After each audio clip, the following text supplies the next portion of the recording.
Ah, bueno, pues, ¿qué onda? Un saludote a todos los que van a ver aquí la grabación. A ver, tengo algo que dice, de hecho haremos Palacios y la rebanada del curso. Siento que estaría padre, o sea, de que ustedes hicieran sus Palacios estaría increíble. O sea, muy, muy chido también para otros cursitos o algo. Nadie más se ha aventado a otro curso con Palacios mentales, eso es extraño. Pero bueno, pues sí. Mm, bueno, pues vamos a darle. Entonces, prácticamente el día de hoy, como teníamos una ventana de espacio en la clase bastante reducida, pues decidimos ver el día de hoy, pues también una clase bastante sencilla, sino, pero no menos importante justamente por lo mismo, porque el día de hoy, pues veremos un tema de laboratorio. Y esto va a ser súper importante porque muchas de las cosas que vamos a ver a continuación, pues las van a hacer ustedes en la práctica de lab, en microlab, pero al mismo tiempo estos métodos diagnósticos también los vamos a estar repitiendo constantemente a lo largo de casi casi el 60-70% del temario. Entonces, para no volver a explicar en detalle cada uno de ellos y que justamente también en la clase del día de hoy vendrán algunas preguntas de examen. Pues bueno, pongan bastante atención y cualquier duda, pues me van diciendo. De todos modos, pues les digo, en la clase del día de hoy, pues aprenderemos o tenemos como objetivo pues aprender unos métodos diagnósticos conocidos como exámenes coproparasitoscópicos cualitativos, ¿ok?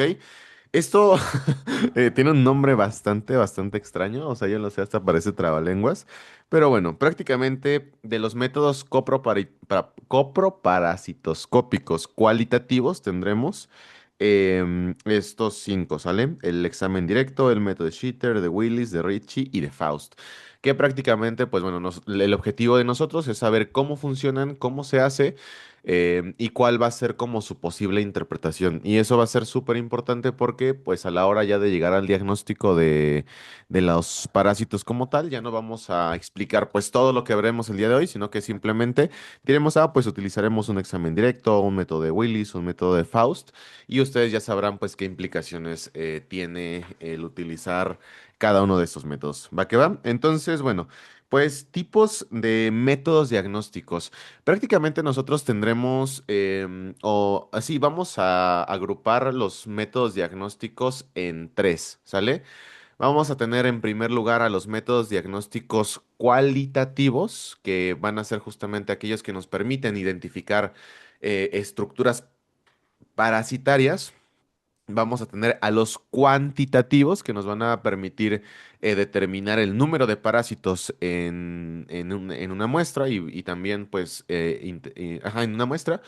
Y finalmente vamos a tener lo que son conocidos como los métodos especiales, que van a ser un tipo de métodos diagnósticos exclusivos del área de la parasitología y que vamos a utilizar en enfermedades parasitarias muy, muy específicas. Entonces, prácticamente esta clase de métodos diagnósticos, también conocida como, pues, microlab, se va a estar dividiendo en tres secciones. Entonces, el día de hoy veremos una de esas tres secciones. Las otras las veremos y las intercalaremos en las clases que vengan, justamente como para no, como para ir campechaneando, ¿no? Como para no verlas todas de corrido y no aburrirnos tanto. Em, y cuando queremos, pues, ver otra cosa que no sean parásitos, pues vamos a ver métodos diagnósticos, ¿no? Como para ir, campechaneando un poquito las clases. Entonces, tipos de exámenes diagnósticos. Prácticamente, pues, yo les comentaba, vamos a comenzar con los exámenes cualitativos. Pero antes de eso, pues, vamos a definir qué es un examen coproparasitoscópico. Y ese justamente va a ser, pues, aquí nuestro título. Entonces, vamos a hacer como un título súper grande porque es una palabra enorme. Y vamos a ponerle por acá, examen coproparasitoscópico. ¿Alguien ha escuchado alguna vez este término? ¿Sabe a qué se refiere o tiene alguna idea como a qué hace alusión? Y vamos a irlo poniendo, examen coproparasitoscópico. Y por acá me dicen, ¿es analizar la popó? Perfecto, sí. Era lo que decía en el artículo. Ah, ok, sí, leíste el abstract del artículo, excelente. Es como un examen directo de heces. Más o menos, vamos a ver que el examen directo justamente es un tipo de examen coproparasitoscópico, pues no, no, pero un examen de heces con parásitos o algo así, excelente. Justo así como lo acaba de decir Miguel, me gustó un buen, porque justo podemos descomponer la palabra. Justo el prefijo copro, pues hace referencia a las heces. Parásito, pues justamente a la búsqueda de parásitos. Y cópico, pues significa que lo vamos a ver bajo un microscopio, ¿no? Entonces, examen coproparasitoscópico, buscar son métodos diagnósticos que buscan parásitos en las heces a través de un microscopio prácticamente, ¿sale? Y bueno, pues entonces vamos a ponerle aquí una definición un poquito más formal y vamos a decir que entonces son aquellos que estudian la materia fecal, son aquellos estudios que, bueno, son aquellos exámenes que estudian la materia fecal,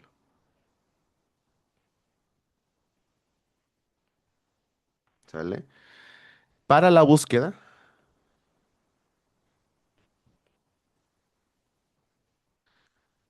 identificación o aislamiento incluso, identificación o aislamiento ¿de qué? Pues de formas parasitarias, de parásitos. ¿Sale? Eso es lo que nosotros vamos a definir como un examen coproparasitoscópico. Y para los compas de ahora en adelante, pues a estos les vamos a conocer como los CSP, ¿sale? Entonces, cada vez que ustedes vean esta abreviación de CSP, pues haremos referencia a un examen coproparasitoscópico. Entonces, decíamos que a grandes rasgos vamos a tener dos grandes grupos. Vamos a tener en primer lugar los exámenes cualitativos, que justamente pues estarían buscando o determinando cualidades del parásito. Una de sus cualidades que a nosotros nos interesa pues son las formas parasitarias. Entonces el objetivo de estos exámenes pues es identificar dichas formas, ¿sale? Entonces vamos a ponerle que aquí lo importante es identificar formas parasitarias. Por ejemplo, ¿qué formas parasitarias me podrían decir ustedes que existen?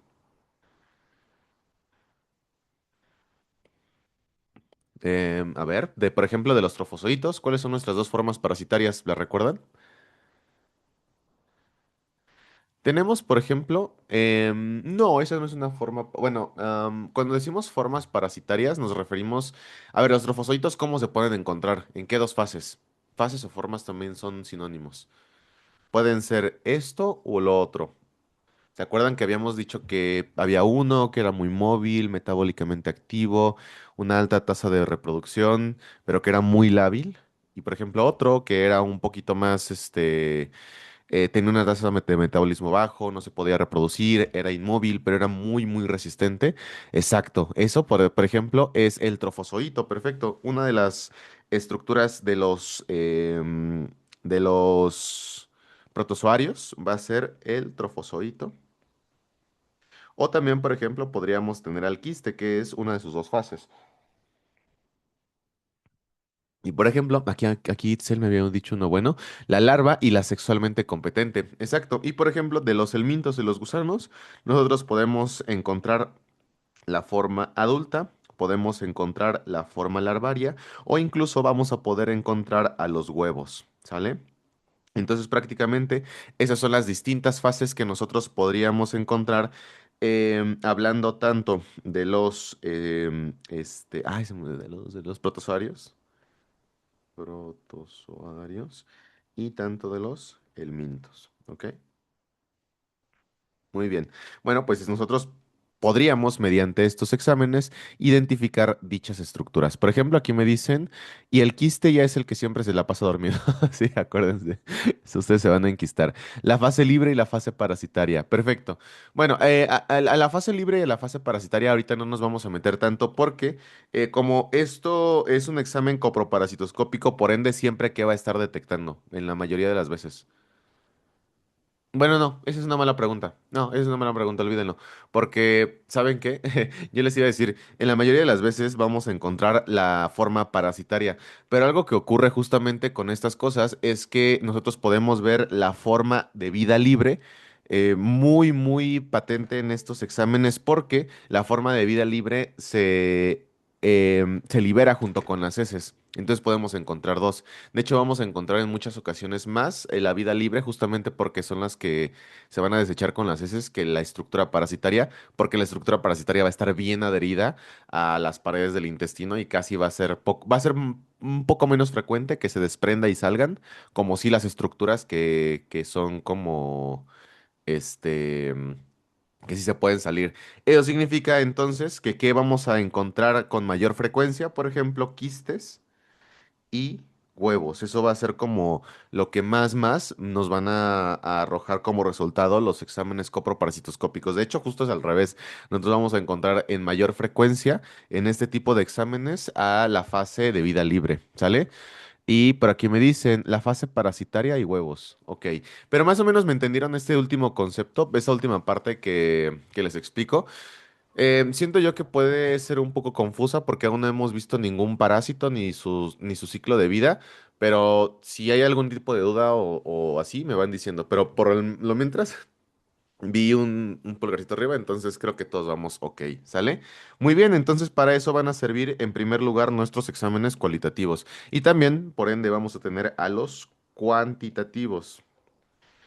Cuantitativos. Y estos exámenes cuantitativos ya no nos sirven únicamente para identificar, sino para determinar un número, para un conteo de formas parasitarias. Es decir, el examen cualitativo, ¿qué responda, qué pregunta responde? Responde a este paciente tiene o no tiene este microorganismo y solamente se puede responder con un sí o con un no.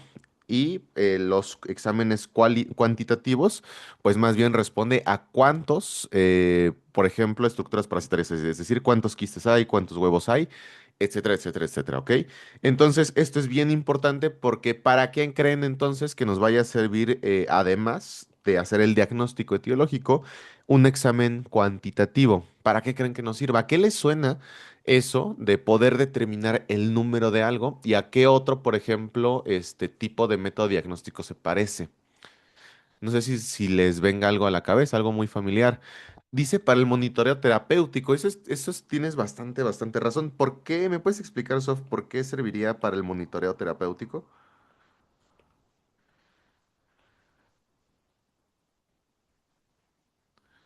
A ver, monitoreo terapéutico.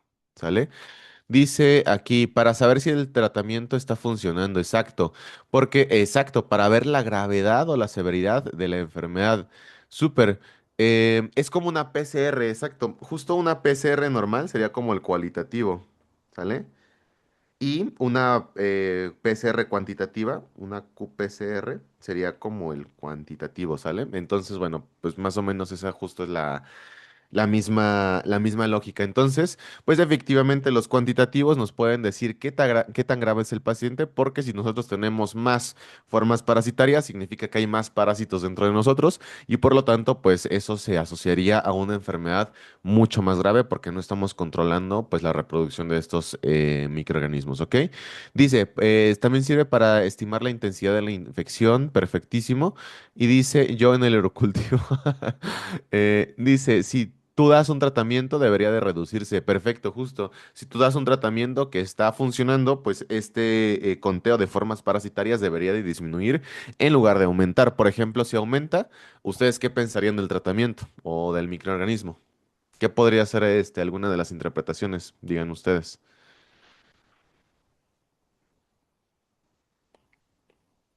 Podría ser, por ejemplo, aquí me dicen resistencia, ajá, podría ser un mecanismo de resistencia.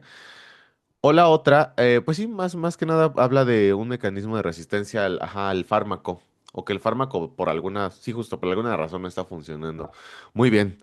Perfecto. Y entonces vamos a ver que, pues el día de hoy nosotros nos vamos a concentrar en los exámenes cualitativos, ¿sale? Y de los exámenes al mismo tiempo vamos a ver que estos se pueden dividir, o bueno, se les van a llamar métodos diagnósticos de concentración, ¿sale? Entonces vamos a poner aquí que vamos a conocer a los métodos diagnósticos de concentración.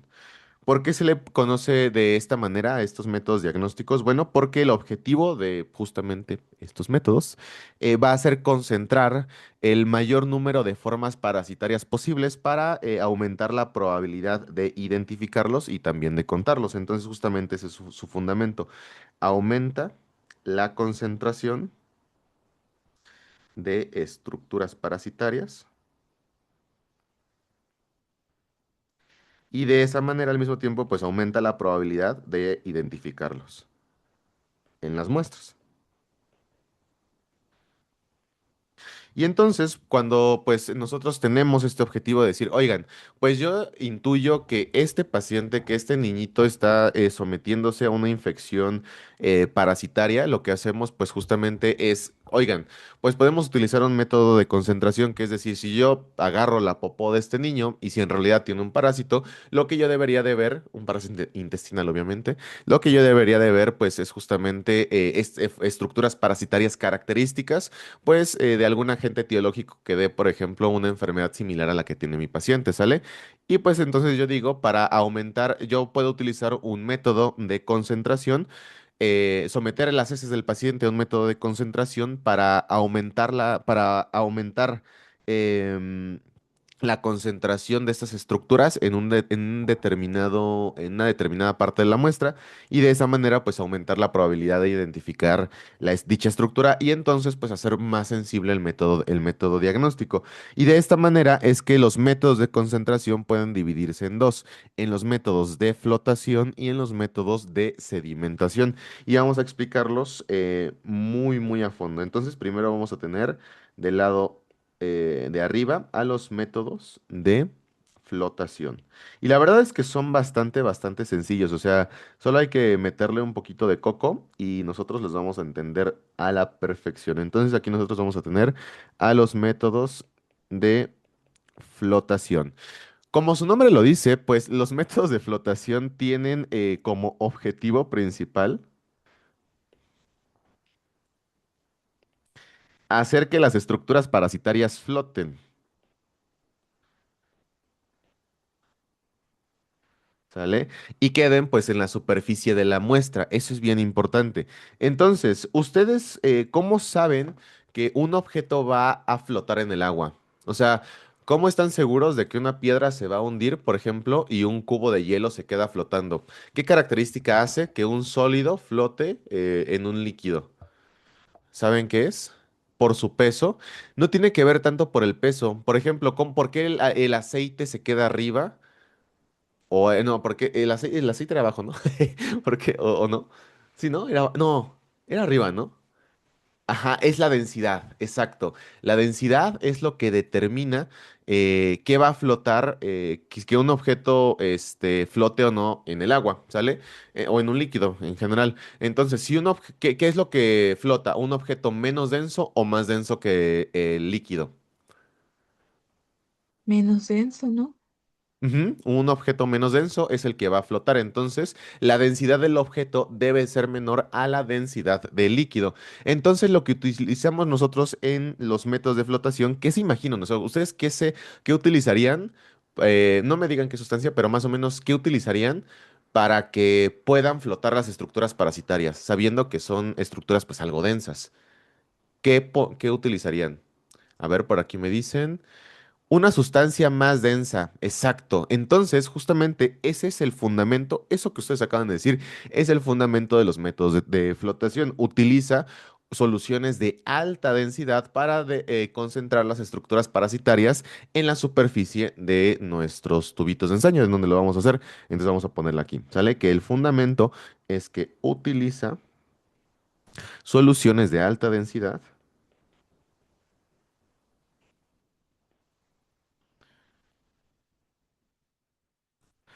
para concentrar. Por eso es un método de concentración, los concentra en la superficie. Parásitos, ¿sale? En la superficie. Es decir, pues los hace flotar. Por eso se llaman métodos de flotación. Y bueno, pues estos van a ser muy, muy útiles para detectar estructuras. Ustedes se imaginan, ahora sí vamos a ver un poquito más del peso, que sean muy ligeras o muy pesadas. ¿Qué creen que se detecte mejor? ¿Estructuras parasitarias más ligeras o más pesadas en los métodos de flotación? Aquí me dicen las ligeras, sí, a pesar de que, por ejemplo, las estructuras parasitarias pesadas eh, también se puedan identificar y también puedan flotar, las ligeras van a ser las que mejor sensibilidad tengan. Eso quiere decir que, por ejemplo, ustedes qué creen que vaya a ser mejor. Que vayamos a detectar más quistes o, bueno, de mejor manera los quistes o los huevos de un parásito. Acuérdense, cuáles microorganismos son unicelulares, cuáles son pluricelulares y por ende cuáles son más grandes y cuáles son más pequeños. Los huevos, Los huevos, a ver, los huevos, ¿tú qué dices? ¿Son más grandes o más pequeños que los quistes? ¿Qué te imaginas? que son más pequeños. Mm, es una opinión interesante. Pero no, de hecho es totalmente al revés. Ustedes deben recordar que estos huevos vienen a partir de gusanos que llegan a ser muy, muy grandes. Ok, de verdad muy grandes. Acuérdense que las tenias llegan a medir metros o incluso hay gusanos que llegan a medir centímetros. Cosa, por ejemplo, que no pasa con los protozoarios. Los protozoarios son microorganismos unicelulares, es decir, son bien, bien chiquititos. Acuérdense incluso que existen protozoarios intracelulares obligados. Eso quiere decir que su forma de quiste pues va a ser igual de chiquitita como lo son ellos, ¿sale? Y los huevos pues también son como acorde al tamaño del parásito. Entonces, en general, los huevos van a ser mucho más grandes que un quiste, ¿ok? Eso significa que los métodos de flotación, a pesar de que sí pueden servir para identificar huevos y quistes, ahora sí díganme ustedes, ¿qué creen, qué estructura parasitaria creen que vaya a ser la que mejor sensibilidad va a tener ante este método diagnóstico? Va a tener una alta sensibilidad para los quistes. Perfecto. Exacto, para los quistes, porque son más pequeños. No, no, no, para los protozoarios. No, no, no, para los helmintos no. O sea, sí me di a entender por qué los quistes son más, o sea, tienen más sensibilidad. Porque tienen mayor facilidad para flotar, prácticamente, porque son más chiquitos. Mientras que los huevos, como son más grandes y como son más pesados, a pesar de que son menos densos y flotan, pero flotan menos que los otros. Entonces, los métodos de concentración tienen una mayor, de flotación en específico, tienen una mayor sensibilidad para el diagnóstico de quistes. ¿Sale? Entonces, si nosotros sospechamos que, que la enfermedad que tiene un paciente está producida por un parásito protozoario y que por lo tanto queremos identificar quistes, pues un método de concentración de tipo flotación sería lo ideal para ese paciente, ¿ok? Dice, si solo fuera para el caso del minto, serían huevos. Exacto. Si nosotros también, si nosotros creemos que el paciente tiene una infección por el mintos, lo que esperaríamos encontrar son huevos. Y también podemos utilizar métodos de flotación, de acuerdo, no sé, o sea, sí se pueden utilizar, pero pues yo quiero que más bien razonen por qué los quistes van a ser bien importantes. Y esto pues sí puede llegar a ser pregunta de examen, porque va a haber algunos métodos diagnósticos que justo por su sustento, pues ustedes puedan inferir para qué van a ser utilizados de mejor manera, ¿sale? Entonces, pues bien, y tal vez una de sus limitaciones de los métodos de flotación, ¿cuál me dirían que es, ya que lo saben ustedes? ¿Qué limitación tendría en el diagnóstico? Ya dijimos que una ventaja, pues, es el diagnóstico de los protozoarios, en específico de los quistes. Pero ¿cuál entonces sería la parte mala de estos métodos de flotación? ¿Qué se le dificulta detectar qué? Ajá, estructuras muy densas como helmintos maduros, por ejemplo.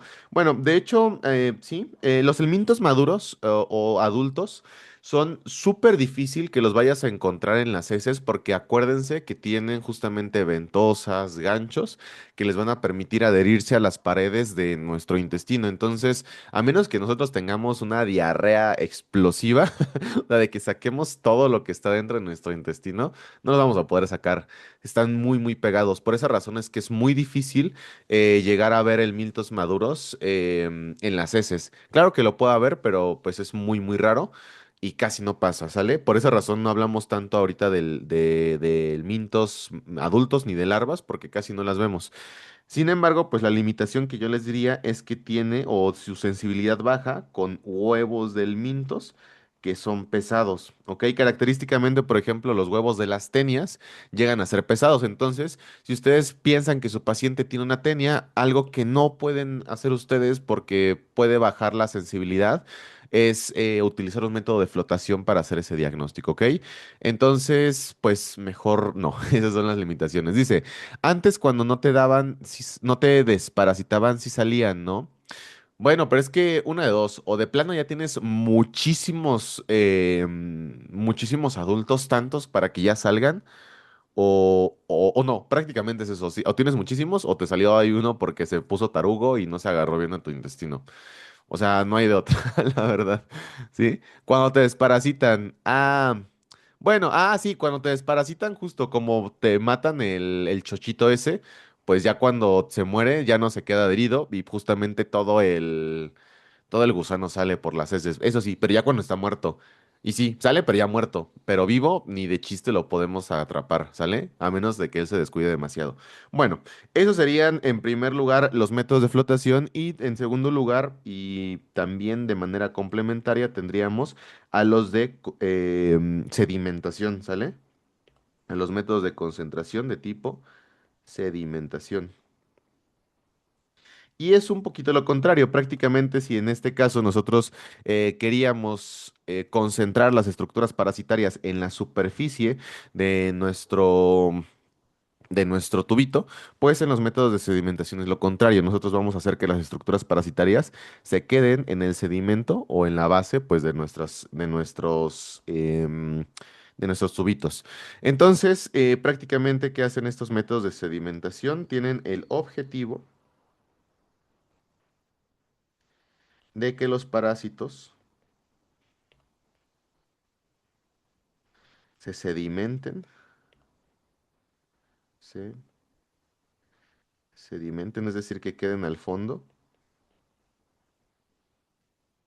de nuestro, de nuestros tubitos. Y no sé si ustedes, por ejemplo, que les gusta la investigación o que sepan un poquito de laboratorio, ¿cuál es una de las herramientas muy útiles para sedimentar muestras, para hacer que separar justo como las capas, las capitas de alguna solución por densidad? Itzel, te veo animada. Centrifugación.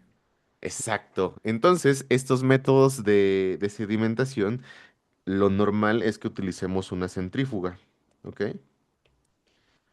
Una centrífuga para hacerlos. Entonces los métodos de sedimentación van a ser un poquito más complicados de hacer, prácticamente porque ocupamos pues ya un material de laboratorio más complejo que no se encuentra en todos los lugares. Y bueno, pues entonces, ¿cuál sería la gran ventaja de estos métodos de sedimentación? Si estábamos diciendo que queríamos bajar las estructuras, ¿cuáles de estas estructuras parasitarias creen que bajen más fácilmente? Y que por lo tanto pues tienen una alta sensibilidad para dichos tipos de estructuras. Sensibilidad alta para. Ahora sí, los huevos. Pero ¿qué características tienen los huevos específicamente? ¿Huevos de qué tipo? Huevos pesados, ¿ok? Así les vamos a poner. Así les vamos a llamar. Exacto, huevos pesados.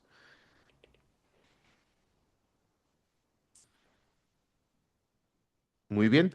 Esa sería la gran, pues la gran ventaja justamente.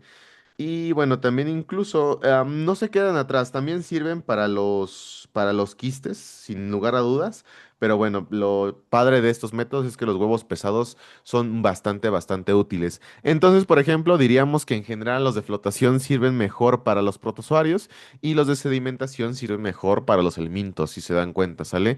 Entonces, esas serían como las primeras diferencias que veríamos en este tipo de métodos diagnósticos. Y entonces vamos nosotros a comenzar con uno de los más fáciles y que justo me estaban diciendo ahorita, que es el examen directo, ¿sale? El examen directo en heces también se suele decirse de otra forma, también se le conoce como examen en fresco de heces. Entonces, esa es otra terminología, en fresco.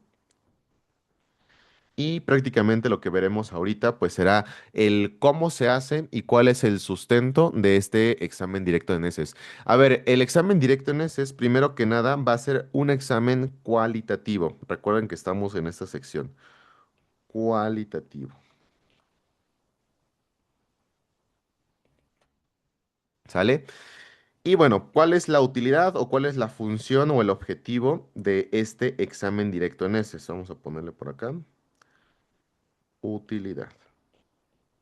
La utilidad prácticamente van a ser dos cositas. La primera es que este examen, a ver, ¿ustedes qué saben del examen directo? También del examen directo de Mico. O sea, ¿qué pueden decir de él? ¿Cuáles son las ventajas?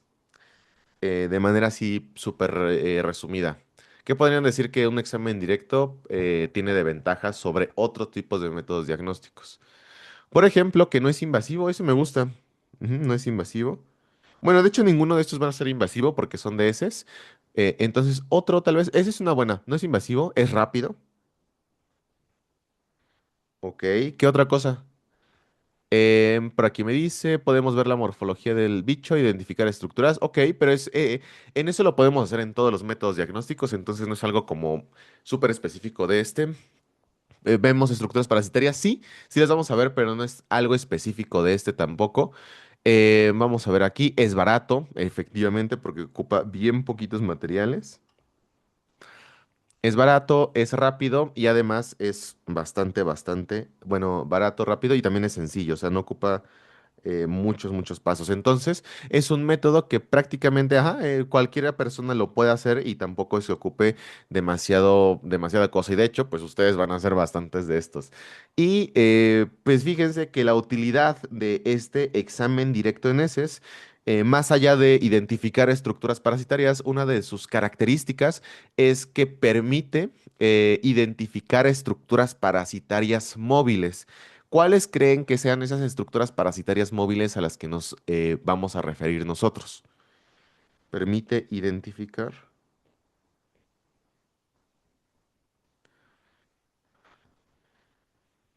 estructuras parasitarias móviles. Esto es bien importante.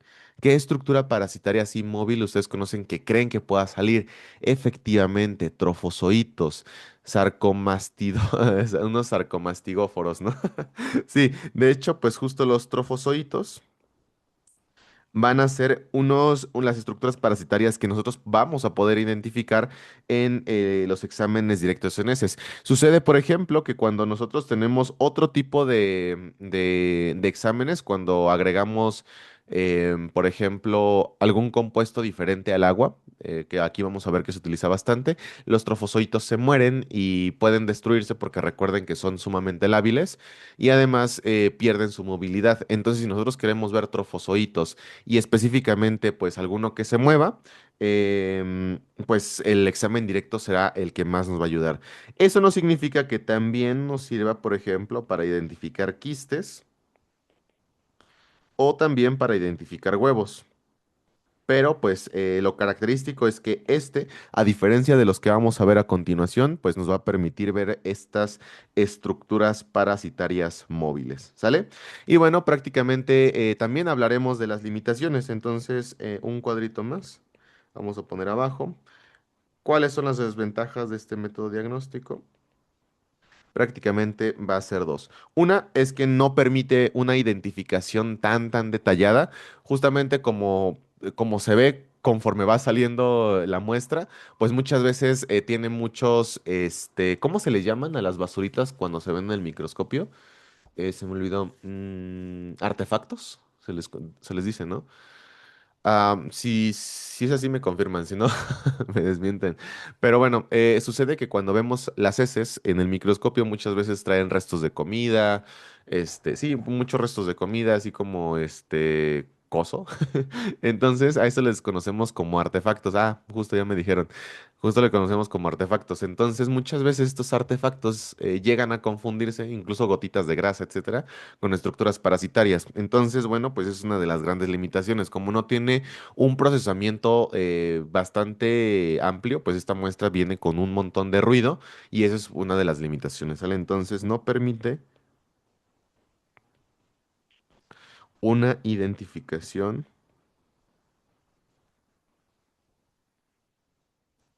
detallada. Y la segunda limitación es que, bueno, pues como es muy rápido, pues también eso, pues no siempre salen bien las cosas. Entonces también se dice que su sensibilidad, pues va a ser un poquito más baja a comparación de los siguientes métodos diagnósticos que vamos a ver. Entonces, si ustedes ¿qué significa que un método no sea tan sensible? Que si ustedes a la primera vez no ven nada, no significa que sea negativo, ¿ok? Eso prácticamente nos habla de la sensibilidad. Y bueno, prácticamente, ¿cómo es que se hace este examen directo? Nosotros podemos hacerlo de una de dos maneras.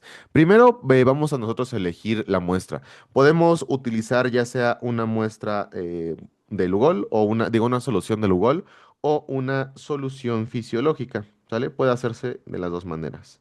De hecho, en el departamento lo que se recomienda es, bueno, igual aquí les puse el método para que ustedes lo puedan leer, porque les digo, esto va a ser un examen que ustedes van a aplicar en lab, entonces, bueno, que ustedes ya lo tengan aquí escrito, siento yo que les va a ayudar un buen. Y vamos a leer paso por paso. Entonces, paso número uno va a ser colocar una gota de la solución salina o del cloro, bueno, no de cloro, de sodio, en la mitad del lado izquierdo del portaobjetos. Prácticamente lo que haremos es colocar una solución del lado izquierdo de agua, una gotita de agua, y en el lado derecho vamos a colocar una gotita de Lugol.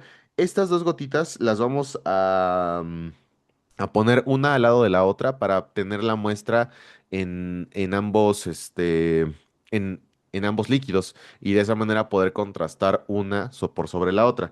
Entonces, el segundo paso, pues bueno, es poner la gota de Lugol casi pues en la mitad derecha para posteriormente tomar más o menos de 1 a 2 gramos de muestra. Aquí pues nosotros tenemos nuestras muestras de heces y colocaremos en cada uno de estos, tanto en el agua, como en el Lugol, 1 a 2 gramos. ¿Ok? 1 a 2 gramos de heces. Y después con un pequeño abatelenguas, lo que nosotros hacemos va a ser para revolverla. O sea, literalmente como que le hacemos así con el abatelenguas. Ta, ta, ta, ta, ta, la revolvemos. Luego, posteriormente, en un cuarto paso, bueno, ajá, justo revolverla. Colocamos un portaobjetos y lo ponemos derechito, ¿sale? No sé si ustedes hayan visto los portaobjetos, pero prácticamente son como... Ah, un cubreobjetos, disculpen. Un cubreobjetos. Entonces le ponen el cubreobjetos encima, le ponen el cubreobjetos encima y directamente lo van a ver bajo el microscopio, ¿sale? Y el paciente, sí, sí, sí, de plano. Luego, ay, no, no sé si les he contado, pero algo que es feo de trabajar con heces es cuando le pides muestra a los pacientes. Cuando yo trabajé con microbiota, les pedíamos una muestra a los pacientes, así que, oiga, pues sí, dénoslas, pero, pero no, luego se pasaban. Una vez me trajeron un topper lleno, o sea, de que, güey, qué pedo. Ah, y la tenemos que licuar. No, no, no, cosas horribles, ¿sale? Entonces, primer paso, segundo paso, tercer paso y cuarto paso sería mezclar la porción tomada. Vamos a cómo se está linda. Ok, el cuarto paso sería por acá, ponerlas. Cuarto paso. El quinto paso sería colocar el cubreobjetos. Y bueno, pues el sexto paso, que ya no se alcanza a ver aquí, sería verlo bajo un microscopio, ¿sale? Y también hay una técnica que se recomienda mucho en parasitología. Esto se los recomiendo muchísimo a las personas que vayan a hacer el curso de instructores, porque se ponen medio pesaditos y mejorar la probabilidad de que veas algo, pues está súper bien. Pero pues prácticamente lo que se recomienda para ver una muestra de este estilo es ir como en un patrón como escalonado, ¿sale? Entonces de que vas viendo por aquí, después te bajas, después vienes por acá, bajas. Entonces más o menos este es el patrón que ustedes deben de seguir para observar una de esas muestras, ¿no? Algo tal que así. Pero bueno, creo yo que cualquier persona como que, que haya utilizado el microscopio y se cuadra bastante de esto, pues recordarán esta partecita, ¿ok? Y bueno, pues este es el examen directo en ese, es uno de los que van a hacer sí o sí. Aquí veo que tengo unos comentarios, a ver si son dudas, dicen por acá, ¡Iu! ¡Ah! Sí, está asqueroso. Licuado de microbiota, no, cállense. Una vez me cayó en la cara. Sí, está horrible. Pero bueno, gajes del oficio. Y fíjense ustedes, nosotros tendremos, por ejemplo, aquí algunas de estas muestras. Esta de aquí está justo con Lugol y lo que nosotros podemos ver aquí es una estructura parasitaria. Este, de hecho, pues es un trofozoito, ¿ok? Trofozoito. Y todos estos de aquí al lado, pues son artefactos, no son restos de comida. Por ejemplo, aquí tenemos gotas de grasita, tenemos varias cosas extrañas. Y pues aquí también tenemos una imagen de lo que sería un trofozoito. Y les digo que está un poquito extraño de ver porque, bueno, el trofozoito, si no se llegan a ver las estructuras de dentro, que esos son los núcleos y que los flagelos y la forma de perita que tiene este microorganismo, sí se puede llegar a confundir con algunos de los artefactos que vamos a ver en el resto de la muestra. Y bueno, pues ya les mostré dos trofozoitos y por último les mostraré un huevo, ¿sale? Este es un huevo que también podemos observar en el examen directo. Entonces, fíjense cómo son los tres tipos de, bueno, los distintos tipos de observaciones. Aquí chance me faltó poner una imagen de un quiste, pero bueno, pues prácticamente el quiste se ve igual que este trofozoito, pero un poquito más ovalado y se ve hasta más protegido. Está raro. De todos modos, no se preocupen, eso lo vamos a retomar ya viendo pues cada uno de los bichitos y cómo se ven justamente bajo el examen directo. ¿Y si tenía parásitos la muestra? No, bueno, yo no trabajaba con parásitos, trabajaba con bacterias. Se supone que los pacientes eran para trasplante. Yo trabajaba en trasplante de microbiota. Entonces yo preparaba los trasplantes. ¿Saben cómo trasplantábamos ahí? No sé si alguna... Sí, creo que sí les conté en la clase de clostridioides. Pero un trasplante de microbiota como hecho a a la antigüita es meterle popó por el ano a los pacientes, así de intenso como se escucha. O sea, meterle popó a otra persona, así por el ano, con un endoscopio, chale, así de que métete, por medio de enemas. Pero en nutrición se estaba desarrollando un método diferente que era a partir de del consumo de cápsulas. Entonces yo lo que hacía justamente eran esas cápsulas de microbiota. Estaba bien raro el proceso, lo que debemos de hacer era como licuar la microbiota, congelarla, deshidratarla y un proceso que se llama liofilización, que es el que hace que el café en grano se vea como se ve. Bueno, el café comercial y que es como congelar y deshidratar al mismo tiempo. Y una vez que congelas y deshidratas, mueles la popó, o sea, queda como un... La popó queda como si fuera un tipo de arena, la mueles, la metes en cápsulas y ya se las das a los pacientes. Está chistoso porque los pacientes, a pesar de que les explicábamos todo, cuando... no, no me voy no, mejor eso no lo digo. Eh, pero estaba chistoso porque muchos pacientes se cebaban cuando les dábamos las capsulitas de microbiota. Cuando sabían que estaban probando popó, se cebaban un buen. De hecho, varios se nos salieron cuando se enteraron de, o sea, cuando como, no, o sea, se les dijo porque habían firmado el consentimiento, pero como que no habían caído en cuenta. Pero bueno, por sonda, no, se hace por enemas. Y justo las píldoras, las cápsulas también tienen las cápsulas de placenta, esas sí no las conozco y no sé si sirvan, no te voy a mentir. Pero estas cápsulas están chiditas porque las puedes almacenar por un montón de tiempo. Cuando, por ejemplo, los enemas no te duran más de una semana si no están bien congelados. Y las cápsulas te pueden llegar a durar años. Entonces, justamente el objetivo de Nutri, al menos en ese rato, era como sacar las cápsulas que sirvieran para posteriormente tener evidencia e inaugurar el primero, en ese momento iba a ser el primer banco de heces en el país. No sé si ahorita ya haya otro, si existe otro, pero bueno. Y justo, o sea, De hecho, el año pasado, no sé si fueron, no, no fueron al Congreso. Ah, bueno, en un Congreso, justo puse ese tema, pero X. Bueno, ya. Entonces, ese es el método del examen directo, ¿sale? Ahora vamos a otro método, donde se llama coproparasitoscópico de flotación con solución de sacarosa, al que también lo conocemos como el método de Scheiter. A ver, aquí tengo un comentario. Dice, si me transfiero microbiota, ¿puedo volver a ser tolerante a la lactosa? No, no sé. Oye, yo creo que esa es una gran pregunta. Yo creo que sí. Ahora, para comprender este método, yo primero algo que les tengo que decir es que esta solución de sacarosa se considera como una solución de alta densidad. Por ende, ¿qué tipo de método diagnóstico ustedes saben que se va a tratar? Díganme. Esta va a ser una solución de alta densidad. ¿Sale? Eso significa, exacto, que va a ser un método de flotación. Entonces, al método de Scheiter nosotros lo vamos a conocer como un método cualitativo de flotación.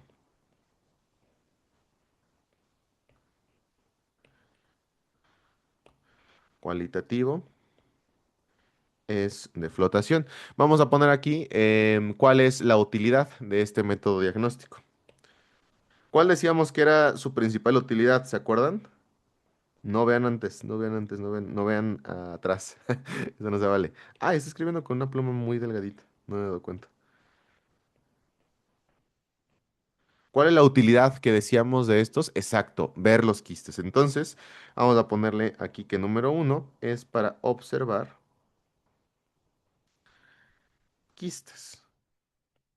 Sin embargo, resulta que este método diagnóstico en específico es muy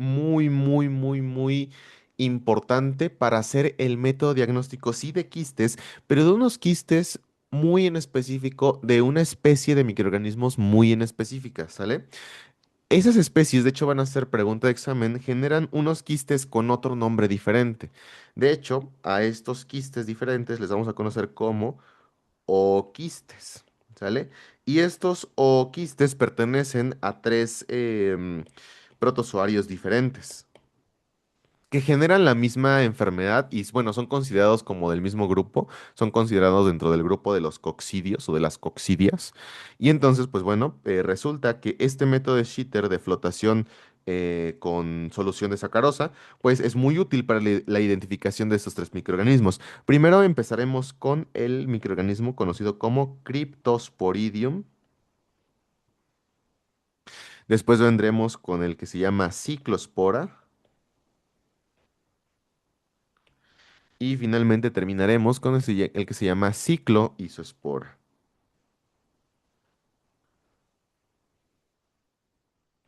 antes conocido como isospora. Y que yo les decía que estos microorganismos en su conjunto se le van a conocer como las coccidias. Y esa, bueno, resulta que el método de Scheiter es particularmente bueno para detectar estos oquistes. Entonces, una pregunta muy frecuente de examen es, ¿cuál de los métodos diagnósticos, ni la les van a enumerar, ¿no? Varios, es el mejor para identificar coccidios? Bueno, pues resulta que la respuesta correcta va a ser el método de Scheiter, también conocido como el método de flotación con solución de sacarosa, ¿sale? Entonces, esa puede ser una posible pregunta de examen. Y bueno, ¿en qué consiste? Que estos oquistes tienen una densidad tan baja que flotan con una facilidad enorme, ¿sale? Entonces, por esa razón es que sirve mucho en específico para esos tres microorganismos. Y en realidad solamente existe una limitación en cuanto a este método. ¿Sale? Porque resulta que las coccidias en general van a ser considerados microorganismos ácido alcohol resistentes, ¿sale?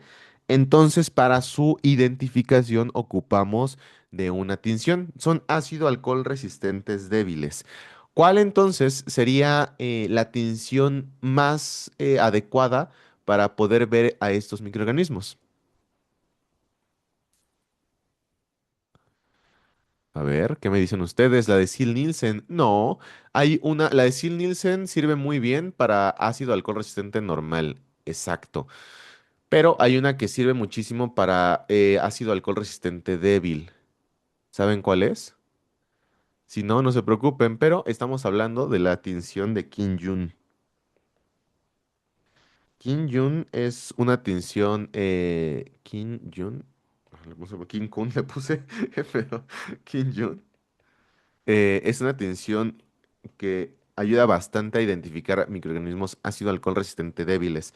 Entonces, pues la limitación es que justo como este método casi casi ya se utiliza nada más para la identificación de coccidias, pues algo que se hace a la par de este método es hacerle una tinción extra, sale a hacerle la tinción complementaria de Kin-Yun. Entonces es la gran limitación que necesitas justamente una tinción además del procedimiento para poder identificar estas estructuras, ¿sale?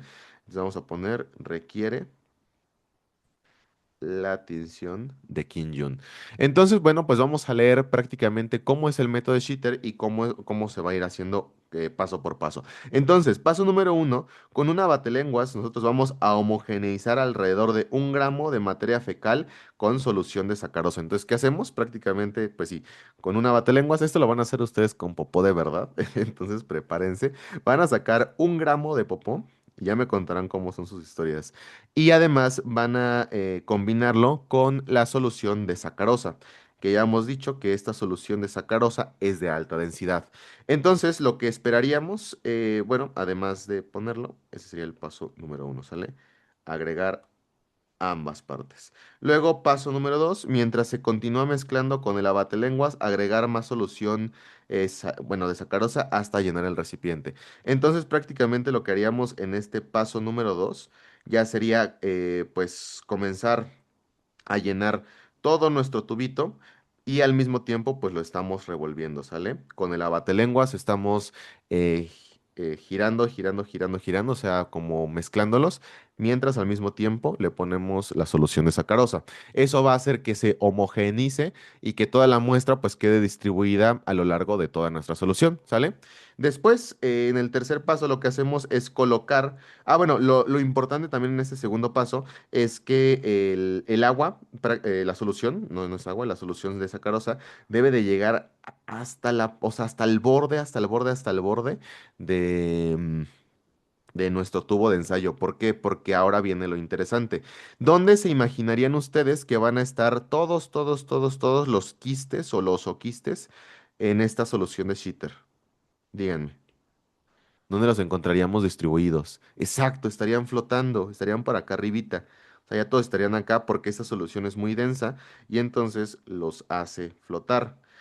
Por esa razón es que el cuarto paso lo que va a hacer es, bueno, más bien el tercer paso va a ser colocar el cubre objetos sobre la superficie del recipiente, dejando que entre en contacto con la solución y se deja durante 5 minutos. Entonces, prácticamente aquí lo que hacemos en este tercer paso es agregar el portaobjetos y que quede un contacto del portaobjetos con la solución. Eso quiere decir que va a haber un contacto de los oquistes con nuestro portaobjetos y prácticamente los oquistes pues se van a quedar pegados junto con la solución a nuestro portaobjetos. Y eso lo dejamos como por como por 5 minutos para que amarre, para que sí se peguen de verdad. Y finalmente, vamos a ponerle aquí, que este es el tercer paso. Y finalmente pasamos al cuarto paso, que ya es retirar cuidadosamente el cubreobjetos. El cubreobjetos, si le pones bueno, creo que le puse al revés. Quitas el portaobjetos, pones el cubreobjetos y lo ves al microscopio, ¿sale? Entonces, pues, ¿qué es lo que esperarías ver? Pues justamente las coccidias que están ya pegadas aquí. Aquí tienes la opción, por ejemplo, de ponerle Lugol. ¿Alguien sabe para qué sirve el Lugol en este tipo de exámenes? ¿Qué utilidad tiene ponerle Lugol o no? Ajá, justo, el Lugol fija. El Lugol hace que, ajá, exacto, el Lugol hace que se fijen las estructuras y que permitan una mejor visualización. Sin embargo, por ejemplo, el Lugol se chinga a los trofozoitos. Entonces, si ustedes le ponen Lugol, probablemente los trofozoitos no se vean tan bien, pero por ejemplo, los quistes sí se van a ver muy bien. Entonces, el Lugol es opcional, pero si tú quieres fijar la muestra, y ver un poquito mejor los quistes, pues sin problemas se puede hacer, ¿no? Y después ya habíamos dicho que después de fijarlos se someten a una tinción de Kin-Yun y finalmente ya los podemos observar bajo el microscopio. Y ese sería el método de Schitter con solución de sacarosa, que es una solución pues de alta densidad, ¿sale? Muy bien. Algo que pasa también en algunas bibliografías, sin embargo, pues este es el método más conocido, es que antes del uso antes hay una bibliografía que dice que también se utiliza una centrífuga, pero bueno, pues nosotros lo vamos a tomar como este método. Y el otro, si ustedes lo llegan a leer con una centrífuga de por medio, ignórenlo porque al menos para el departamento lo toma de esta manera, ¿sale? Es así como se hace o como esperan que ustedes lo sepan, ¿ok? Bueno. En este momento, ¿alguna duda de acuerdo, pues, como en las generalidades de los métodos diagnósticos, al examen directo en heces y también en cuanto al método de Schitter o también conocido como el coproparasitoscópico de concentración, bueno, de flotación con solución de sacarosa? ¿Vamos en orden? Ok. Conste. Y si vamos en orden, pues entonces vamos a pasar al antepenúltimo método, que sería el método de concentración. Ya dijimos que todos estos métodos son de concentración por flotación. Fíjense, va a ser algo similar al anterior, pero en este caso vamos a utilizar salmuera. Si sabemos que es un método de flotación simple, ¿qué sabemos acerca de la salmuera o qué vamos a saber acerca de ella? Entonces, ¿qué podríamos asegurar de esta solución de salmuera? Aunque no sepamos ni de qué sea, podemos inferir una de sus características si es considerado o se utiliza en un método de flotación. Díganme cuál es. Ujú. Exacto, que ese es de alta densidad. Pero me dijiste que le subiera, no sé si aquí o alguna parte en específico te interesa ver. Dice por acá, sí, ya, Doc, súper. Entonces, bueno, pues lo que vamos a saber de la salmuera es que va a ser una solución de alta densidad.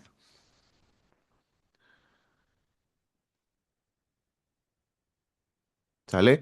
Y bueno, pues el método de Willis, de salmuera de Willis, o también conocido de concentración por flotación simple, va a ser de nuevo un método cualitativo.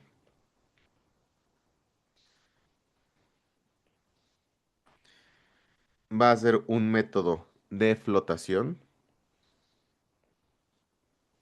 Y entonces, pues aquí vamos a poner su mayor utilidad.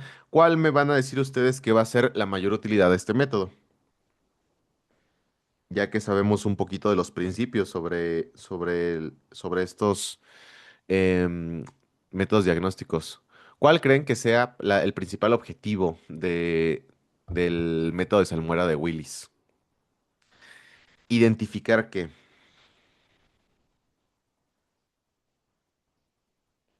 será lo que mejor identifique.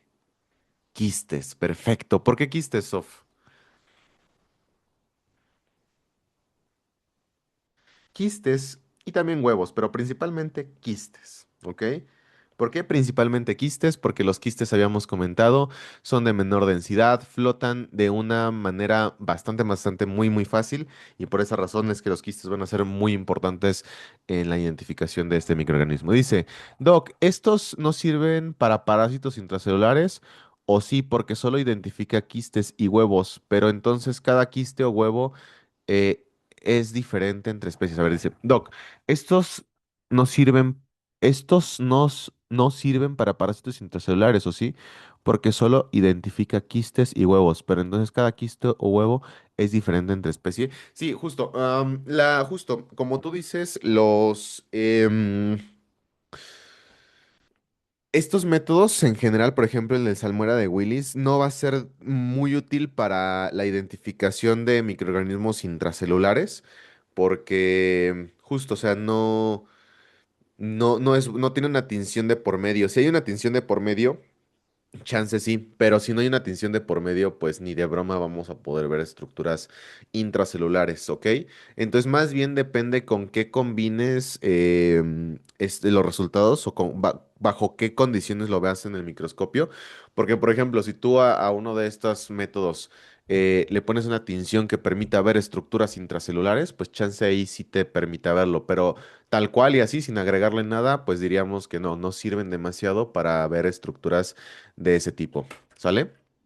Y la otra pregunta, bueno, eso es importante, sí, cada quiste y cada huevo va a ser diferente entre cada especie de trofozoito, bueno, entre cada especie de, disculpen, sí trofozoito, pero más bien quise decir protozoario y el minto, ¿ok? Entonces sí, va a haber quistes característicos y huevos característicos para cada uno de los microorganismos, pero bueno, esos los vamos a ver más adelante. Y de hecho les voy a pasar un sticker bastante chistoso que tengo del año pasado. Justo que enfatizamos mucho eso. Va, pues entonces esa sería como la gran utilidad de este método, pero también vamos a poner las limitaciones, ¿ok? ¿Cuál creen que, por ejemplo, sería una limitación de este estudio? ¿Qué no nos permitiría ver? Por ejemplo, huevos muy pesados sería una limitación. Y otra limitación es que no nos permite ver trofozoitos. De hecho, tampoco la anterior, este de aquí, justo como le ponemos, si le ponemos Lugol para fijarlo, ya no nos permite ver los trofozoitos. Entonces, prácticamente ninguno de los otros métodos nos permite eso. Eso también ya, bueno, también justo el Mintos no nos permite ver al menos el Mintos adultos, más sus huevos sí, ¿sale? Entonces, bueno, vamos a ir al método ya para ir terminando este. Y dice así, en un recipiente de vidrio de aproximadamente 50 mililitros, que sería este de aquí, colocar una batelenguas de 2 a 3 gramos de heces y añades pues 5 mililitros de salmuera, que es lo que se conoce como solución de Willis. Entonces tú vas a sacar 5 miligramos de poposita por acá. Bueno, dice 2 o 3, disculpe. 2 o 3 miligramos. Se me hace raro, deberían de ser gramos. ¿Saben qué? No sé si miligramos es muy poco o si son gramos. ¿Cuánto será un gramo de heces? ¿Estará muy grande? Bueno, me preguntas de la vida. ¿Sale? Y después, bueno, también le agregas pues un poco de solución de salmuera, ¿sale? Salmuera. Y ese es el primer paso, ¿ok? Entonces este es número uno, agregas ambos. Número 2, dice aquí, agregas más salmuera mientras se continúa agitando el lenguas hasta llegar hasta llenar el recipiente. Entonces, pues prácticamente lo que se hace en el paso número 2 es lo mismo que en el método anterior, es decir, mezclarlo, irlo agitando con el abatelenguas, ir homogeneizando la muestra en lo que ustedes también van llenando pues todo este recipiente de 50 mililitros hasta que llegue a topar con superficie. Y prácticamente hacemos lo mismo. En un tercer paso, colocamos cuidadosamente un cubreobjetos sobre la boca del recipiente. Entonces, este sería nuestro tercer paso. Y bueno, pues aquí lo que esperaríamos también es que los quistes pues estuvieran flotando en la superficie de nuestra muestra. Entonces, al poner este portaobjetos pues en la superficie haríamos que esté en contacto con las estructuras parasitarias y lo dejamos reposando en este caso en un cuarto paso durante 30 minutos. Vamos a poner aquí 30 minutos. Y finalmente, en un quinto paso, pues ya se retira. Si tú quieres, le puedes poner Lugol o lo puedes ver directamente bajo el microscopio, ¿sale? Y ese sería el método de salmuera de Willis. Bastante sencillo, ¿sale? Y aquí me dicen, es muy grande, 1 gramo, Doc. ¿Ya la pesaste, Vero? La clase luego se pone filosófica. Así de que 1 gramo de ese será demasiado. Si 1 gramo de ese es mucho, sí, sí, ¿verdad? Entonces sí deben de ser miligramos. No sé por qué entonces. Acá entonces utilizaron 1 gramo. Mm, ¿Seguro es que es mucho? Como que no me acuerdo. Depende si toma. ¡Ah! No, pero eso ya serían litros, ¿no? No. Bueno, este es el método de salmuera de Willis. Y ya finalmente, creo que este es el último.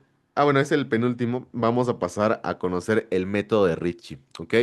El método de Ritchie, fíjense que es uno de los más importantes porque este prácticamente va a ser como nuestro todoterreno. Va a ser un método que sirva como que tenga una buena sensibilidad para todo, sea bastante accesible y también de buenos resultados. Entonces, les digo, es un todoterreno y además nos permite identificar tanto huevos como quistes. Entonces, como que tiene de todo. Entonces, fíjense que este coproparasitoscópico se le conoce de concentración por centrifugación sedimentación. Eso es bastante extraño porque entonces el método de Ritchie va a ser un método que combine ambos tipos de métodos, ¿ok? Que combine tanto la metodología de sedimentación. Ah, no, disculpen, no, solo es solo es decir sedimentación. Pensé que este era de flotación, pero a continuación veremos el de flotación, sedimentación. Disculpen, disculpen. Error mío. Entonces, bueno, método de Faust, digo de Ritchie, va a ser un método totalmente de sedimentación. Disculpen, ahí se me botó la canica. Me estaba adelantando bastante. Entonces, este método pues ya va a ser diferente al anterior. Va a ser todavía un método cualitativo. Entonces vamos a ponerlo por acá. Cualitativo. Va a ser al mismo tiempo un método de sedimentación. Y si es un método de sedimentación, pues ya sabemos que utilizaremos una herramienta muy importante conocida como la centrífuga, ¿sale? Y bueno, ¿cuál va a ser su utilidad? Les digo que este es como un todoterreno porque nos permite identificar tanto a los quistes como a los huevos. Y la verdad funciona bastante, bastante decente para ambos. Entonces, pues bueno, le vamos a poner aquí como que es un todoterreno. Y les digo, este es uno de los más utilizados en la práctica clínica. Aquí tengo un comentario y dice, los métodos de flotación tienen nombre de popó, shit, air y willy, como de liberar al willy. Oye, sí. Los métodos de, ¿cómo? Los métodos de flotación tienen nombre de popó. Así de que sí, oye, de shit. De sí es cierto. De shitter y de willy. Oye, sí, esa está buena. No lo había pensado, pero es una buenísima mnemotecnia. Sí, apréndanselo así. Gran, gran, gran mnemotecnia. Entonces, bueno, pues vamos a leer cómo es que se hacen estos métodos y vamos a ir, les digo, paso por paso. Entonces, el paso número uno prácticamente es que nosotros en un vaso de precipitados, que sería pues este, vamos a colocar aproximadamente 2 gramos de heces. Entonces sacamos de aquí 2 gramitos de popó. Y nosotros al mismo tiempo le vamos a añadir solución salina, aproximadamente igual 10 mililitros.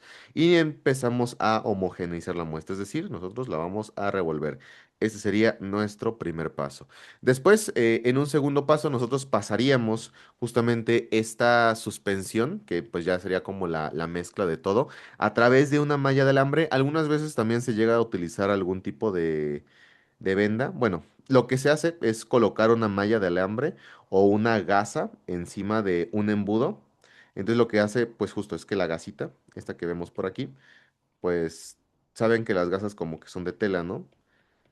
O incluso podríamos utilizar como un tipo de alambre y bueno, pues esto prácticamente tiene la utilidad de que pueda filtrarse justamente todas las estructuras como de gran tamaño, ¿no? Como lo podrían ser, pues, de restos de comida, etcétera. Y justamente, pues entonces el segundo paso es realizar este filtrado.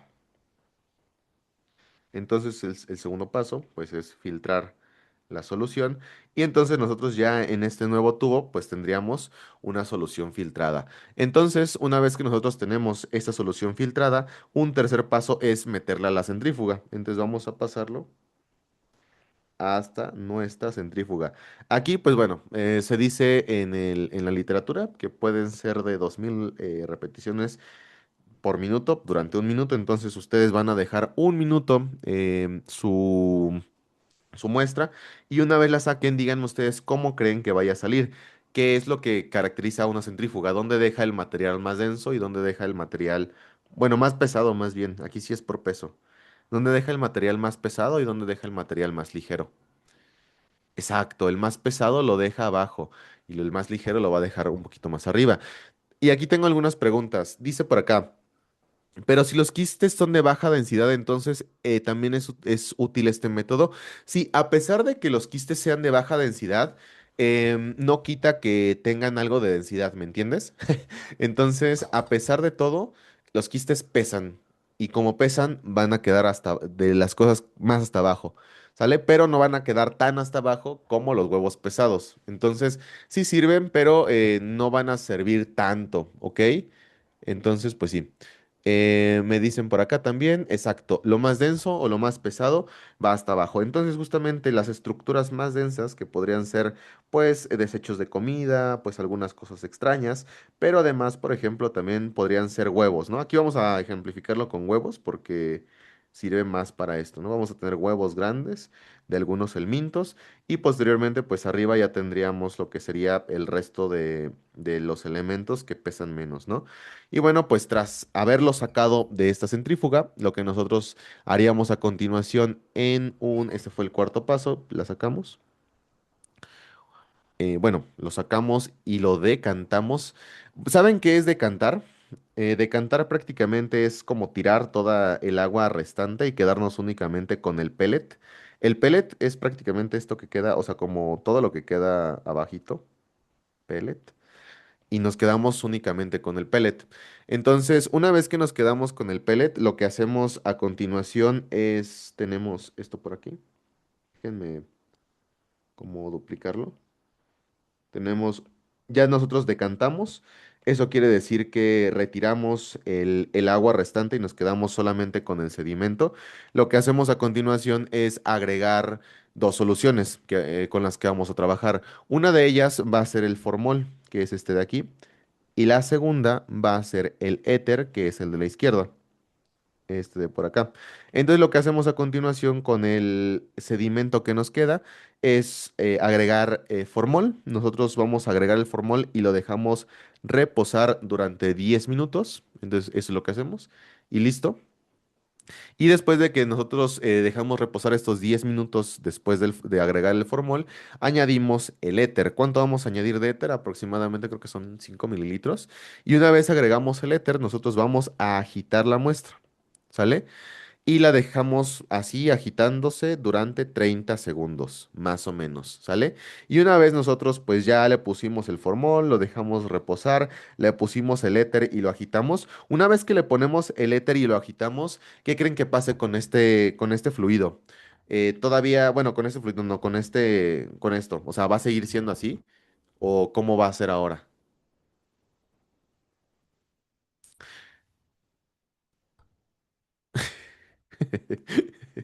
Aquí tengo una pregunta súper buena. Bueno, lo que pasa cuando nosotros justamente agitamos este compuesto, bueno, este pellet, ya que tiene el formol y el éter, es que vamos de nuevo a homogeneizar la muestra. Entonces ya no tendremos algo así, sino más bien tendremos como un tubito lleno de fluido y que todo este fluido pues esté con un montón de coso pues en todos lados, no se esté distribuido. Y si nosotros habíamos dicho que era un método de sedimentación, pues entonces debemos de tener sedimentadas las cosas. Y ustedes se preguntarán, ah, caray, Doc, entonces pues ¿para qué le pusimos tanta cosa? Bueno, nosotros en primer lugar hicimos la primera centrifugación para quitarnos todo lo que no fuera lo suficientemente denso como un huevo o un quiste, ¿sale? Después añadimos el formol para fijar la muestra y posteriormente añadimos el éter para preservar y resaltar más las estructuras parasitarias. Sin embargo, ahora como sigue revuelto, pues va a ser un problema. Entonces, ¿qué hacemos? Volverlo a meter en la centrífuga. Y justamente, pues ese es el siguiente paso. Volver a centrifugarlo y una vez que se volvió a centrifugar, pues ya volveríamos a tener de nuevo un pellet más o menos similar con los huevos pues en la parte inferior.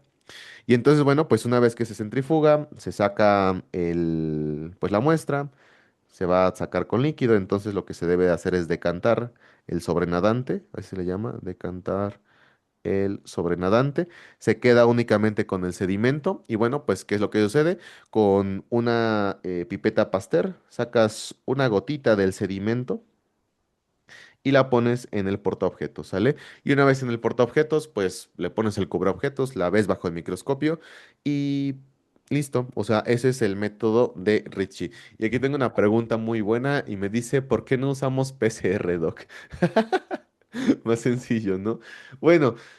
Yo creo que no usamos PCR porque las infecciones parasitarias, siento que estos métodos son extremadamente baratos y funcionan demasiado. ¿Me entiendes?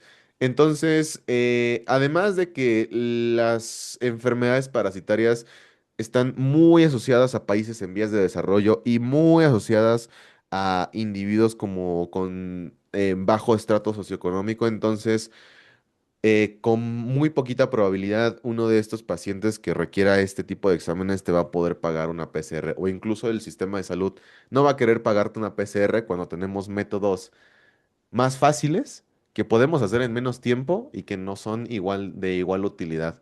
Porque, pues a decir verdad, una PCR se puede tardar 3 horas y esta, pues, ¿cuánto te puede tardar? Una media hora, a lo mucho. Entonces, pues si eres bueno, igual te puedes ahorrar un montón de dinero, puedes sacar el mismo diagnóstico y pues todo bien, ¿ok?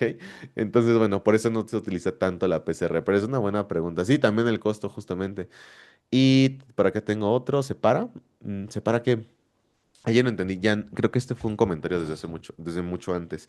Y bueno, pues este es el método de Ritchie, les digo, uno de los más utilizados, solamente ocupas como una centrífuga, que sería como lo más difícil de conseguir, pero pues en este caso también sería un método de suma utilidad. Va que va, creo que quedó bastante claro.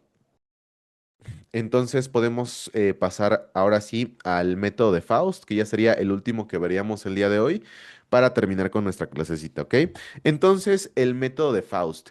El método de Faust ahora sí va a ser el método, dice, sí, jaja, de cuando se esparce el éter. Ah, sí, sí, sí, justo. El éter como que ayuda tanto a resaltar las estructuras parasitarias como a mantenerlas,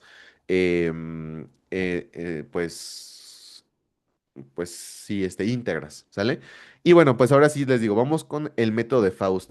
Este método de Faust es bien importante que lo comprendan porque ahora sí, con este método fue con el que me cuadripé, porque este método ya fíjense que es un coproparasitoscópico de concentración, hasta aquí nada nuevo, pero fíjense cómo se define, por centrifugación. ¿Esto qué lo hace, por ende? Un método de flotación o de sedimentación. Se utiliza una centrífuga. ¿Qué dijimos que lo hacía? Exacto, un método de sedimentación, muy bien. Sí, sí, sí. Ay, güey, me tenía unos ganas de estornudar y se me fue. Esto lo haría un método de sedimentación. Sin embargo, fíjense que dice centrifugación, flotación. Entonces, el método de Faust va a ser uno que combine ambos métodos, que combine tanto el uso de una centrífuga como el uso de, ¿qué más? Si es de flotación, ¿qué va a utilizar? Digan ustedes.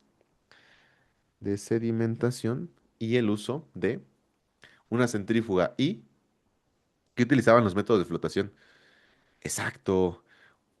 Una solución, me dicen sacarosa, una solución de alta densidad. Muy bien,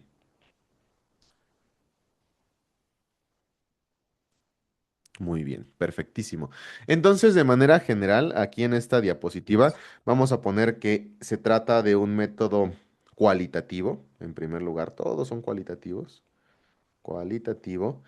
Pero además de esto, va a ser de flotación y de sedimentación. Va a ser ambos. De flotación y de sedimentación. ¿Va que va? Prácticamente, pues bueno, ¿cuál va a ser la utilidad de este método diagnóstico? Vamos a ver. Utilidad. Este de aquí, fíjense que también va a ser útil tanto para los quistes como para los huevos. Entonces, va a servir como para ambos. Justo como combina ambos métodos, pues va a ser bueno. Entonces, vamos a poner aquí para identificar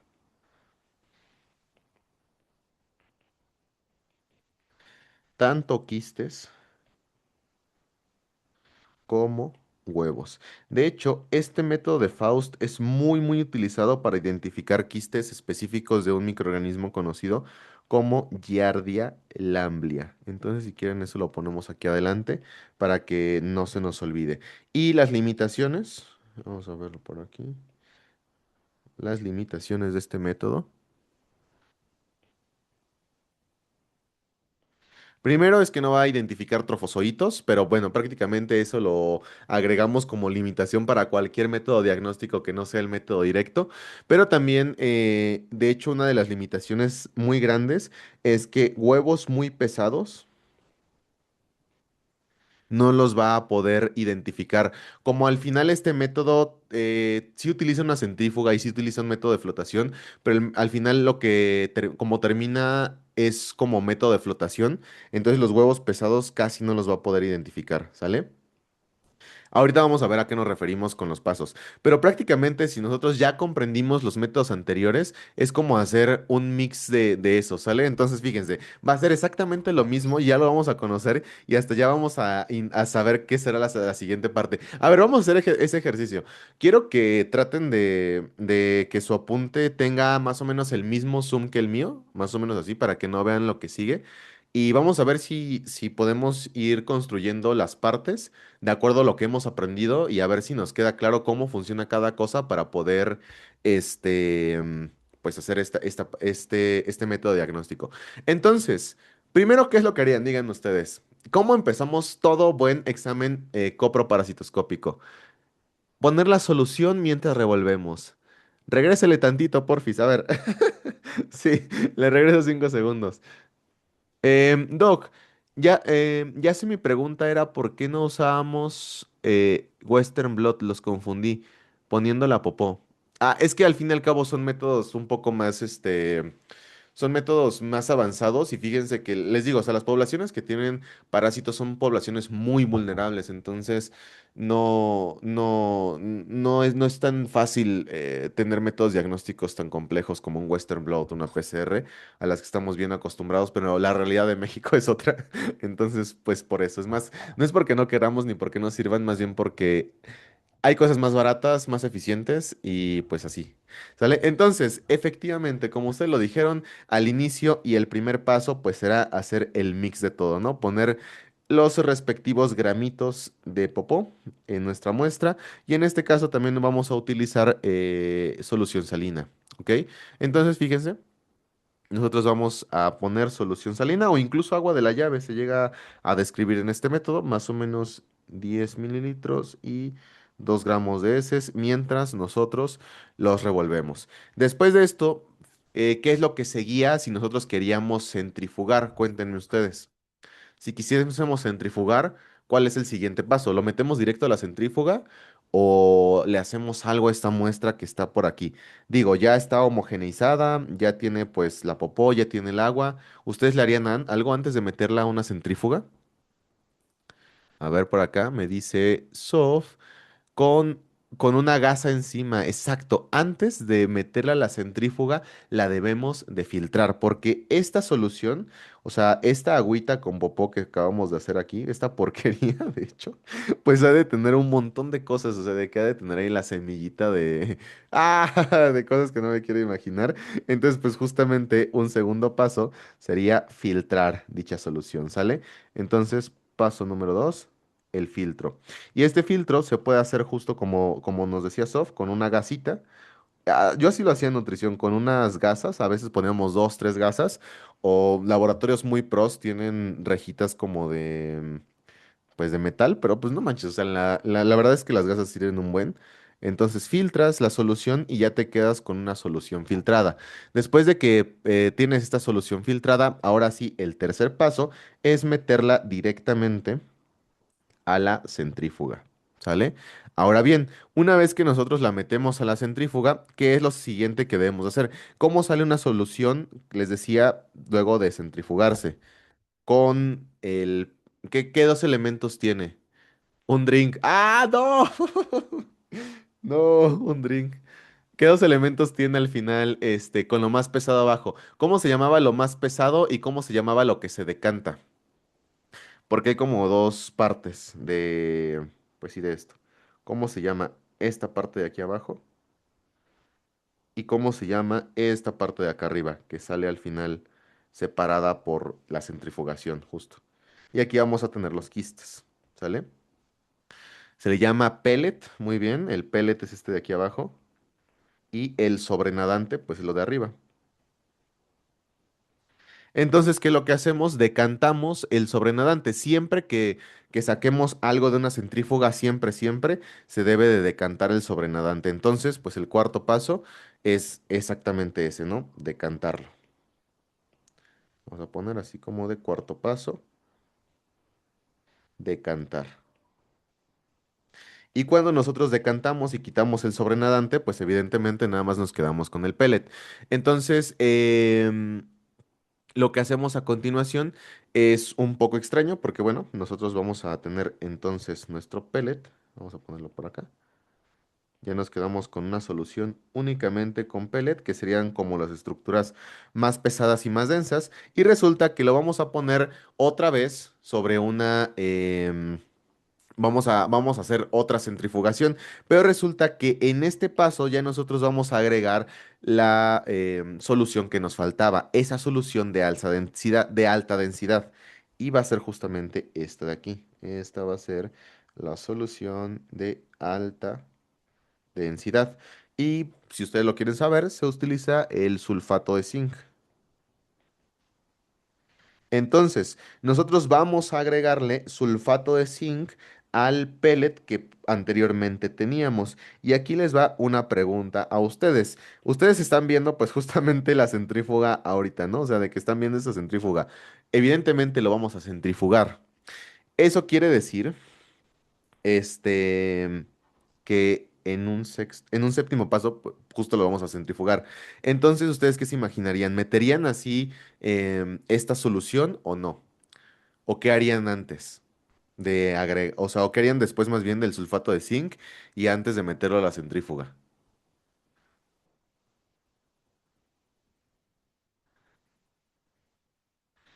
¿Qué cosa harían?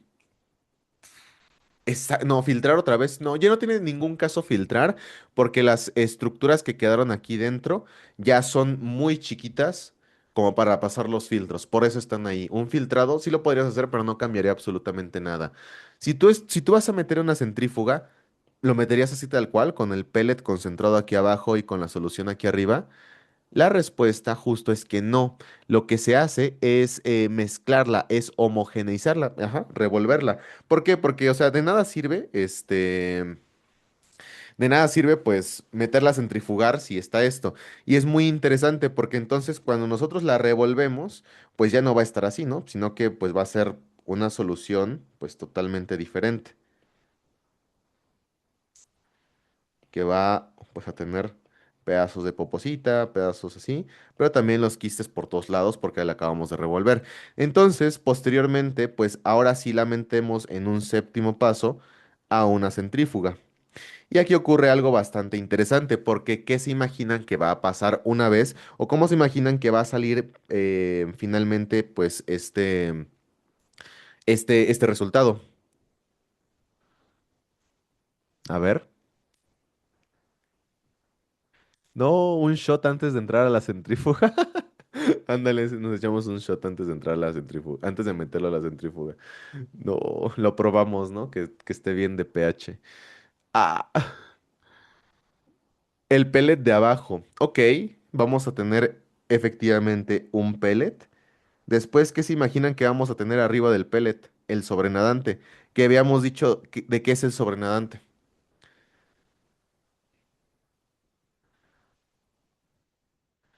Primero el pellet, que son así cosas muy densas, ¿sale? Muy densas. Luego, luego vendría la solución de alta densidad, que vendría por aquí. ¿Y dónde creen que se encontrarían los quistes? Esa es una pregunta bien importante. ¿Dónde se van a encontrar los quistes? Exacto, esta es la solución de alta densidad. ¿Dónde se van a encontrar los quistes después de una centrifugación con un fluido de alta densidad? Y bueno, el pellet, que es lo que sea. Arriba, abajo, en medio, ¿dónde? Exacto, hasta arriba, porque pesa, es menos denso. Entonces, justamente aquí ocurre algo extraño, porque nosotros estábamos acostumbrados a que tras una centrifugación, pues los trofozoitos quedaran pues aquí abajito, ¿no?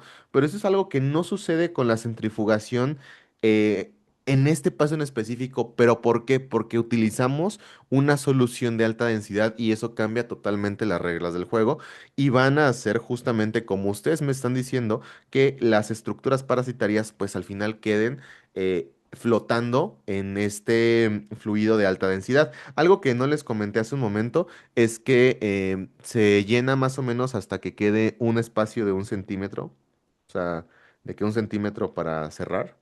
Esa es la distancia como a dónde debes de dejar de ponerle ya sulfato de zinc.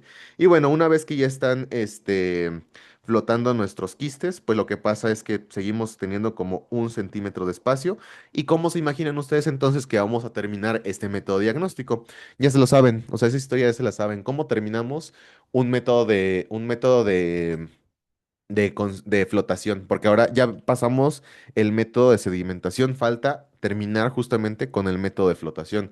Entonces, ¿cómo lo terminarían ustedes? ¿Qué harían justamente con lo que queda? Dice Doc, ¿pero no era más fácil hacer un método de flotación ya directo? Pues sí, pero es que esto lo vuelve un poquito más específico, ¿sabes? O sea, esto hace que se concentren aún más las estructuras parasitarias. Entonces, sí es más fácil, pero pierdes algo de sensibilidad. Dice, poniendo un portaobjetos encima, exacto. Pones un portaobjetos encima, pero antes teníamos 1 centímetro que nos quedaba, ¿no? Entonces, lo que hay que hacer es rellenar este centímetro con, pues, este fluido de alta densidad que es el sulfato de zinc. Ahora sí que se encuentra en el borde y que ya tenemos a los quistes o a los huevos flotando, pues ahora sí ponemos el portaobjetos, lo dejamos reposar un cuanto tiempecito y después pues ya lo vemos bajo el microscopio. Y bueno, pues aquí es una parte bien importante. ¿Alguien me podría decir en qué paso específicamente es en donde ustedes pueden creer que ofrece esta limitación, el que los huevos pesados no sean tan eficaces ante el diagnóstico por el método de flotación de Faust? ¿En qué paso? Miren, aquí les voy a poner que este es el paso número 8. Ese es el paso número 9 y la visualización es el paso número 10. Incluso aquí en la visualización le puedes ponerle wall antes como para fijarlo y no hay ningún tema. Pero ¿en qué paso es donde ustedes creen que empieza a existir esta limitación, en donde los huevos pesados no van a ser tan identificables? Aquí me dicen em, el cubre arriba y luego el porta abajo y el resto un drink. Está bueno. Ok, pero ¿en qué paso? En el 8, porque se quedaron abajo, efectivamente. En este paso número 8, es posible que los huevos pesados, a diferencia, por ejemplo, de los quistes, digamos que este es un huevo, los huevos pesados, a diferencia de los quistes, pues o sea, sí quedan flotando, pero no tan en la superficie, puede que incluso un poquito más abajo, porque son pesados. Entonces, justamente estos huevos de los helmintos muy pesados, pues se van a quedar más abajo, y como al fin y al cabo, les digo, terminaba con un método de flotación, pues también va a compartir esta misma limitación, ¿sale? Y bueno, pues prácticamente estos serían los distintos métodos cualitativos que conocemos. Y son bien importantes que ustedes, al menos los más fáciles, donde ocupen una centrifugación o... No creo que hagan el método de Faust, pero al menos los primeros dos sí, los conozcan y los sepan interpretar para que sepan qué estudio mandarle en específico a cada uno de los pacientes según el tipo de parasitosis que nosotros estemos sospechando, porque ahora sí lo van a comprender, ¿no? Si nosotros estamos pensando que se trata de un trofozoito, no va a ser lo mismo a que nosotros pensemos que un paciente se esté infectando con un helminto, porque las sensibilidades van a cambiar y nuestra decisión sobre uno o sobre otro, pues también va a cambiar, ¿no? Si queremos aumentar las probabilidades de ver quistes, lo mejor es utilizar métodos de qué tipo, digan ustedes. Aumentar la probabilidad de ver quistes. ¿Qué método usarían ustedes?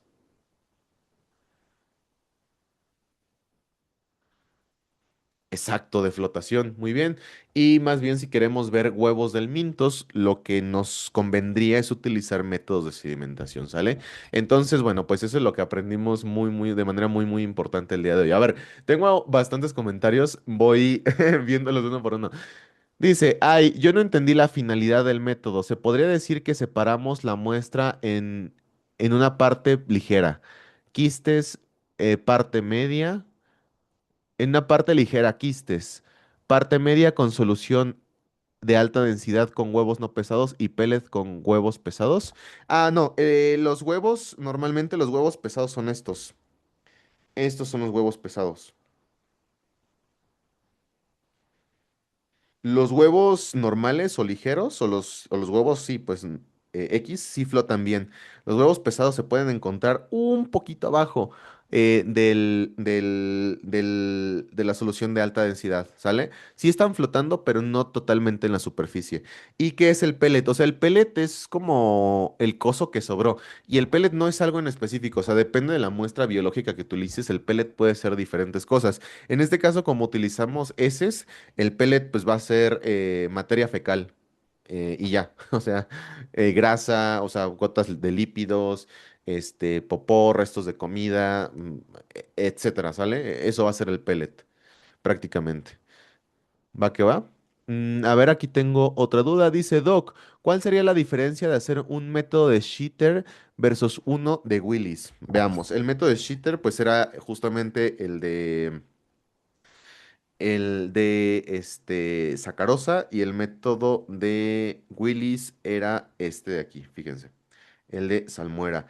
Prácticamente, pues, o sea, la diferencia va a ser en la solución y en qué queremos hacer. El método de Willis, fíjense que casi no se utiliza. O sea, la diferencia va a ser que casi que el método de Sheeter lo vamos a utilizar cuando sospechemos de infecciones por coccidios, ¿ok? Casi esa es su utilidad ya única. Sheeter igual a coccidias, ¿ok? A oquistes, a identificación de estos tres microorganismos. Como sirve tanto este método para estos tres, casi que lo utilizas cuando sospechas de infecciones por estos. Y yo creo que el método de Willis se utiliza como de manera un poquito más cotidiana, bueno, un poquito más sin menos especificaciones, ¿ok? Se utiliza de manera más general. Sin embargo, pues es muy malo, o sea, es como muy malo en general, o sea, vean qué tan simple es. O sea, el método de salmuera de Willis yo creo que lo utilizaría en dado caso de que esté buscando quistes en general. Pero si estoy buscando quistes específicos de estos microorganismos, utilizaría Shitter. Esa sería como la diferencia que yo vería entre utilizar uno por sobre otro. ¿Ok, Sof? No sé si me di a entender. Va. Gracias. Ok. Dice, entonces, este entonces sirve más como método de flotación. O sea, ¿a cuál te refieres? O sea, ambos son métodos de flotación. Yo creo que este sirve, pues les digo, en general para buscar quistes de microorganismos en general, porque vamos a ver que hay distintos trofozoitos. Pero les digo, si buscamos o quistes en específico por infecciones, les voy a dar una pista, un pequeño, un pequeño spoiler.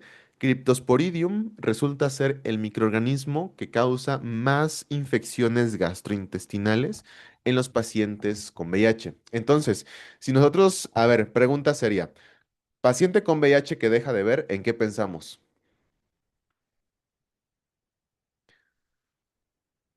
Paciente que deja de ver con SIDA, ¿qué pensamos? Exacto, citomegalovirus, perfecto. Paciente que empieza con una neumonía rara con SIDA, ¿qué pensamos? Exacto, Pneumocystis jirovecii. Muy bien, sí, ahí, ¿quién habló?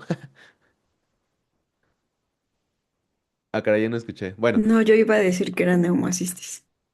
perfecto, Itzel. Y ahora, pues, como bien tenemos esas asociaciones, ahora cada vez que escuchemos chorro en combinación con SIDA, nos vamos a imaginar a estos microorganismos, en específico a este primero, Cryptosporidium, ¿sale?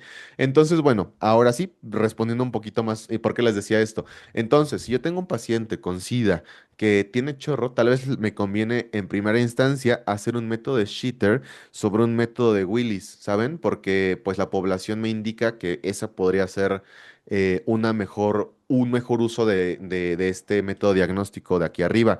Pero, por ejemplo, si yo